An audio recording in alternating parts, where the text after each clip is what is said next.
This is a 2018 Range Rover supercharged long wheelbase, and it is the latest version of the Range Rover that was just updated for the 2018 model year. The sticker price on this one is just shy of $125,000. I remember 10 years ago you used to be able to get a Range Rover for $75,000, $80,000.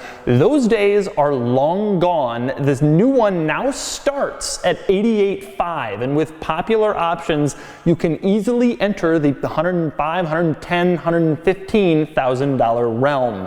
Today, I'm going to show you why it's worth every penny.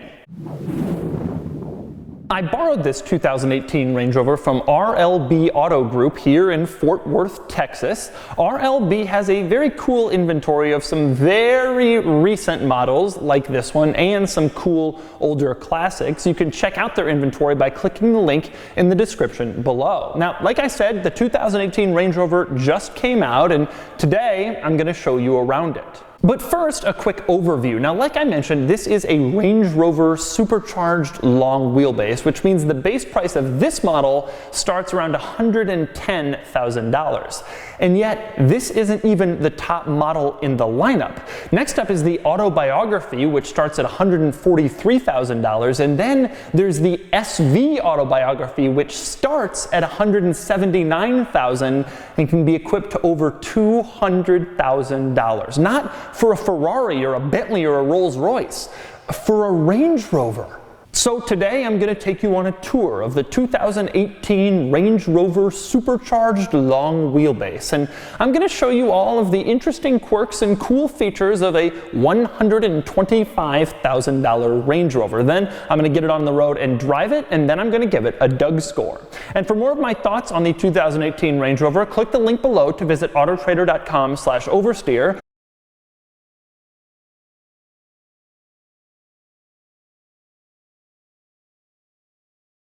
I'm going to start under the hood, the engine. This is, like I mentioned before, the Range Rover Supercharged. Now, the interesting thing about that is they're all supercharged. Even the base model now has a supercharged V6, but this is the only Range Rover Supercharged. It's sort of like how there's a Porsche 911 Turbo, even though the whole Porsche 911 lineup is turbocharged. Anyway, the base model has a supercharged V6 with somewhere in the neighborhood of 350 horsepower. This thing has a supercharged 5-liter V8 with 520 horsepower. Sports car numbers in a Range Rover. Next up, now even though this is an all-new 2018 model, this is just a refresh, not a full redesign, so the exterior of this car is pretty much the same as it was. There are, however, a couple of interesting things I've noticed. One is the window trim. Now, virtually every car, sort of on the edges of the windows, has a little trim piece, just like the front windows do right here, and the back windows do at the beginning right here. That's really common, but if you walk back here and you take a look at this, you will notice there are no more trim pieces. It's just solid window until you get to here. It's like a modern skyscraper. It's all glass, and it's a really cool look. Next up, an interesting item with the wheels. Now, just like virtually every vehicle, this one has the brand name Land Rover in the middle in the center cap, but unlike most other vehicles, if you look at the valve stem caps, you will also see that it says Range Rover. Ferrari sometimes puts a horse on their valve stem caps. This car, they crammed the words Range Rover in there, just in case you forget what you're driving when you're doing a quick tire change. Next up, we got to talk about the rear lights, which are brand new for 2018 and already among my favorites in the car industry. Check this out. When you're driving along at night, the headlights are on, the rear taillights are lit up in red. That's obviously pretty standard, but check this out. Put on the turn signal and the part that was red suddenly becomes orange. It's like magic, and it looks really, really cool, you got to admit. That is a nice look that I've previously only seen on really high-end cars like Bentleys and Rolls-Royce. And I'm not done with the back because there is more interestingness back here. Check this out. This car has a camera in the back to serve as a parking camera. Obviously, all cars do now. But this car also has a rear washer. You can activate it up front. When you wash the rear window, it also washes the rear camera to prevent grime and dirt from building up on your rear camera and clouding your view when you're in reverse. That's a pretty incredible feature. Now, one of the most obvious features on the outside of the 2018 Range Rover is an updated LED light pattern that's just a little tighter and a little more angular than the previous one, but that's child's play. Us seasoned quirks and features spotters will instead turn our attention to the grille, which has this sort of interesting modern design throughout it that has the exact same pattern everywhere, except in one place, a little line that's supposed to be flat is instead egg-shaped to account for the Land Rover logo. Next up, a few other interesting items in back. Check this out. It has a power tailgate. Now that may not seem all that special to you, largely because most cars have a power tailgate, but the thing about Range Rovers is they have a clamshell. One opens up and the other one opens down. Now in the past, Land Rover said that they couldn't make a power tailgate simply because the owners want this so they can have picnics and tailgate from their Range Rovers, and that was too difficult to figure out with power operation. But they have figured it out, and check this out. You push the little button to close the power tailgate, and both items close automatically, so you don't have to do any work yourself. Next up, keeping in the cargo area, you probably saw all the stuff back here. You might be wondering, what exactly is all that? Well, it's all the stuff you get when you buy a new Range Rover. I will start with Click and Go. This is a little plastic thing that clips into the front seat headrest for the rear seat passengers to use. It's basically this universal solution where if you stick it in place, you can then use it as a base for a wide range of different items.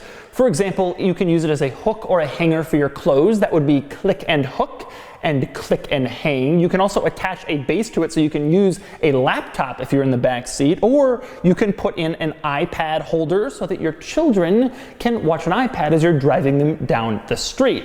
That's one of the items in the back here. Another one is this giant white box. That would be the cargo storage organizer. You can stick that here and it will kind of separate your cargo if you're coming home from the grocery store and you don't want stuff to roll around. You also have an all-weather rubber mat for the cargo area. You have your traditional floor mats. There's also this little Land Rover bag, which is really a lunchbox, if we're being completely honest with ourselves, but it's an interior car care kit with various cloths that you can use to wipe down your leather. And speaking of which, you also get this. This is my personal favorite item in the back.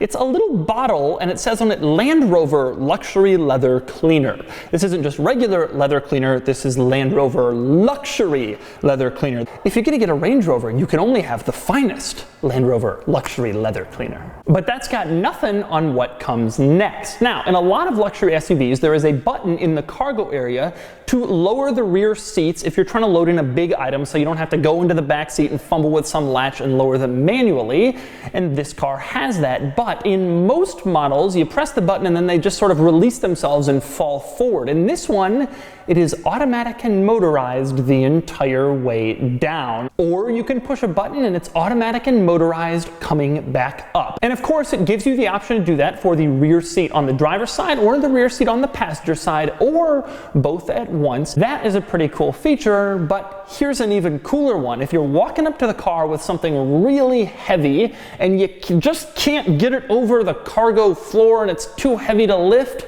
you can push a button and lower the Range Rover from the back. Push it, and the Range Rover uses its air suspension to lower a few inches, which allows you to get that heavy item into the cargo area.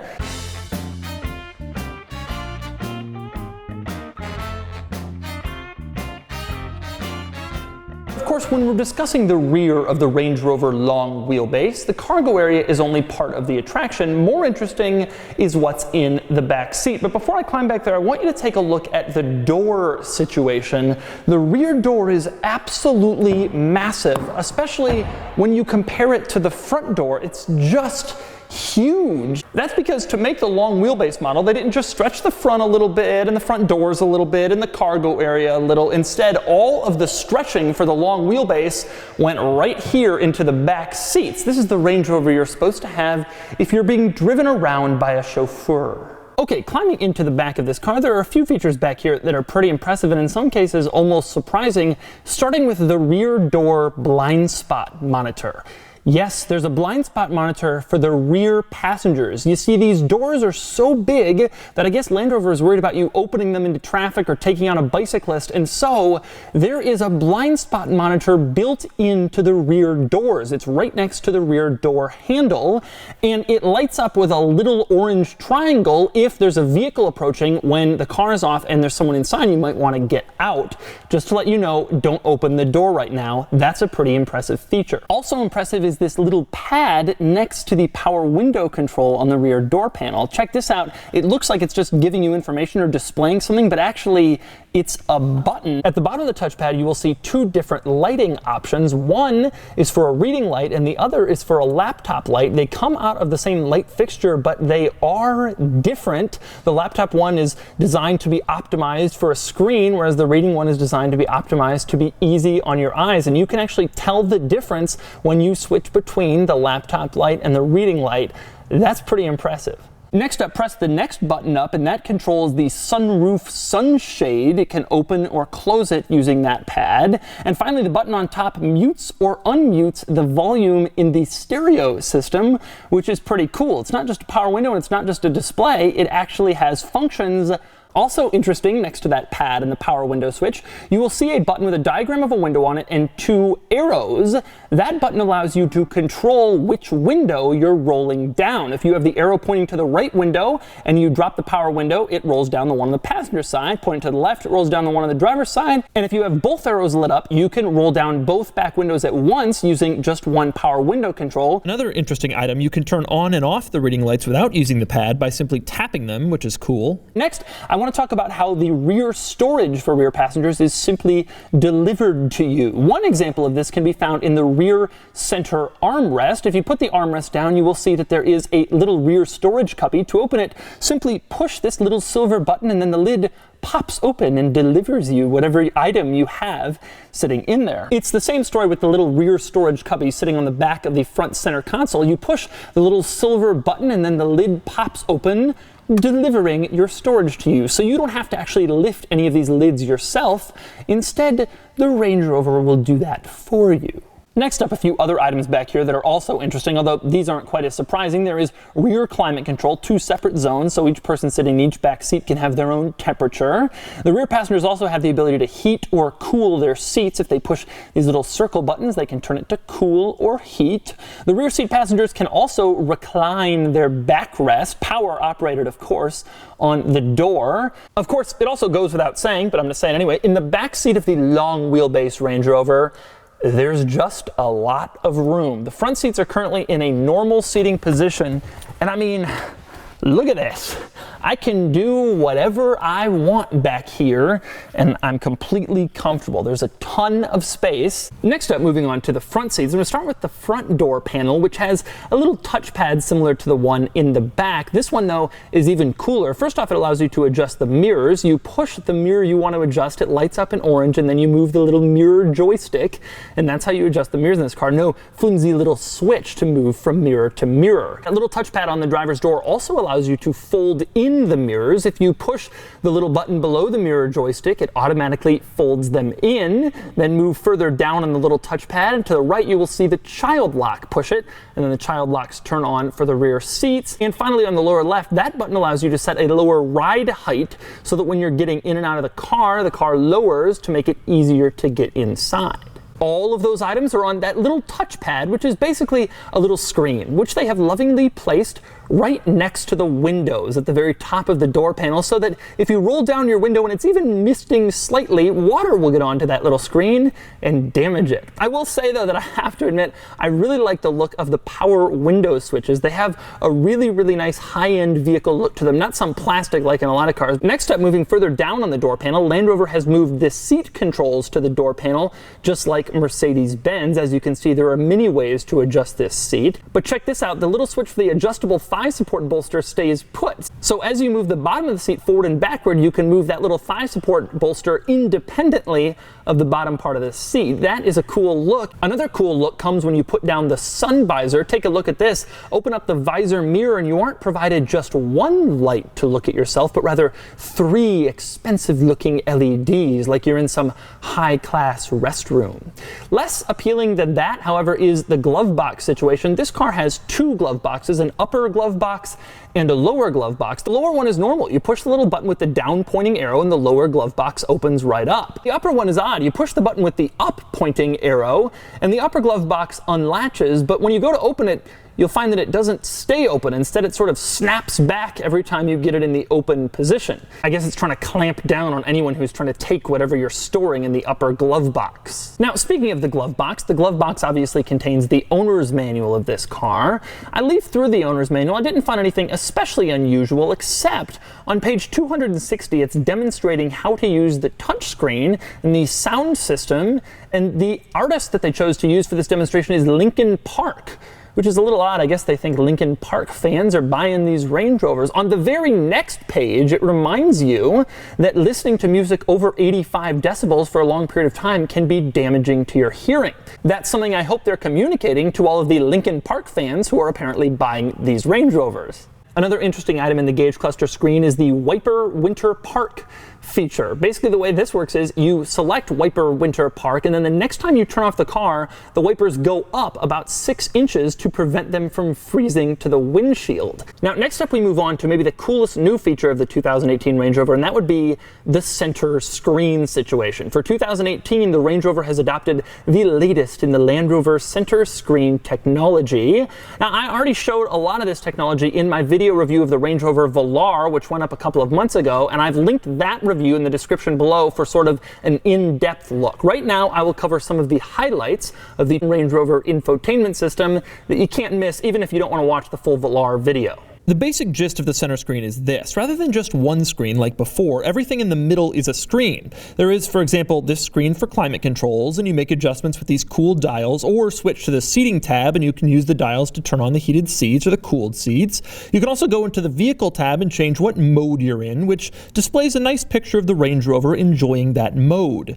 Meanwhile, the upper screen is used for more traditional functions like the vehicle cameras and the navigation system. Also futuristic is the steering wheel control for the gauge cluster, which actually changes based on what's on the gauge cluster screen. Did you notice that? Right now it says OK in the middle with arrows, but it can switch to control other functions depending on exactly what's shown on the gauge cluster screen. And so those are the many features and the interesting weird quirks of the 2018 Range Rover supercharged long wheelbase. Now it's time to get it out on the road and see how it drives. All right, driving the new Range Rover. It occurs to me I never did a review of the pre-facelift version of this model, the new Range Rover that came out in 13. So this is sort of my first of this. The screens are just insane. I mean, we've really reached peak screen here, but I really believe it's a good solution. These cars just have so much tech now that if you didn't do screens, you would just have acres and acres of buttons. And honestly, I think that would be more complicated than the screens because you'd have to make the buttons so tiny to work everything.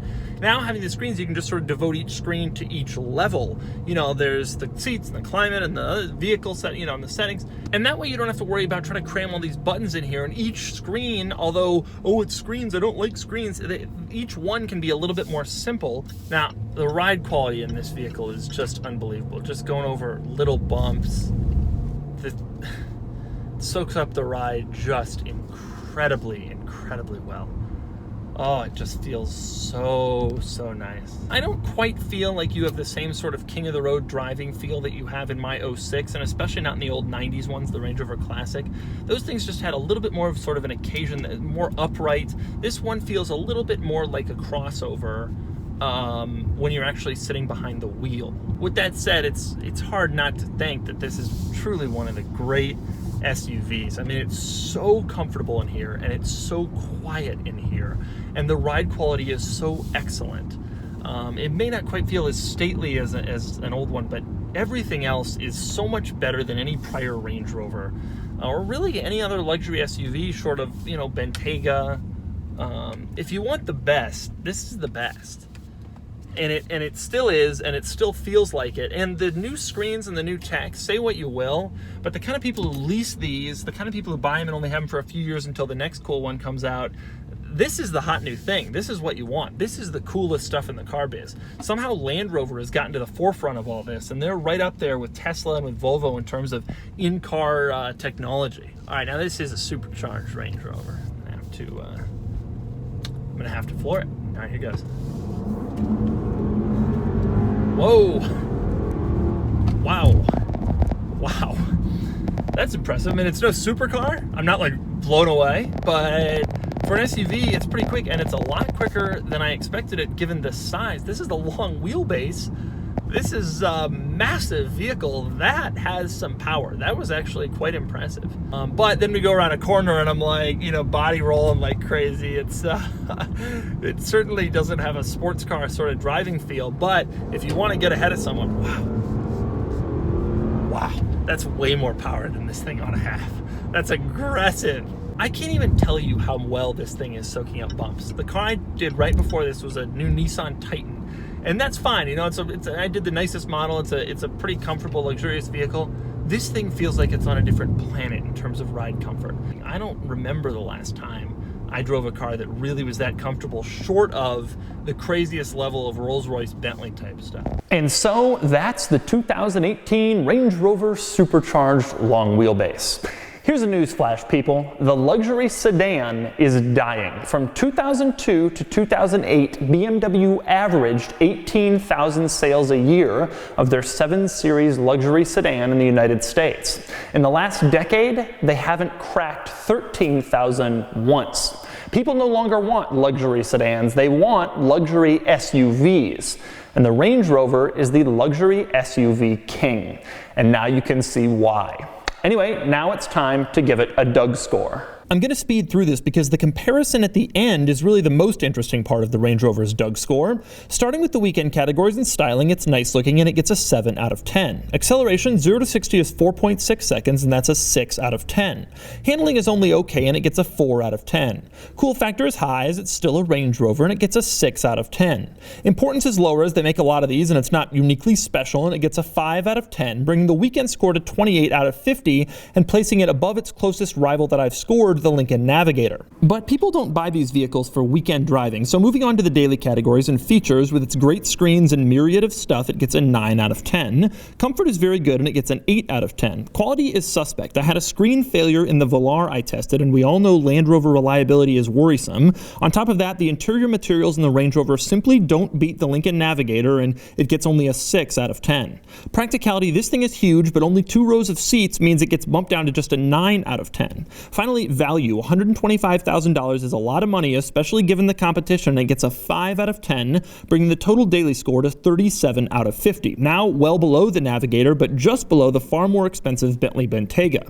Add it all up, and the Doug score is 65 out of 100, and here's where it gets interesting with a comparison to its rivals. I personally think the Navigator is much better than the Range Rover, but the Range Rover wins overall because it has a higher weekend score. It's just much faster. Meanwhile, the Jeep Trackhawk is much faster than the Range Rover, but the Jeep doesn't come close in the daily score.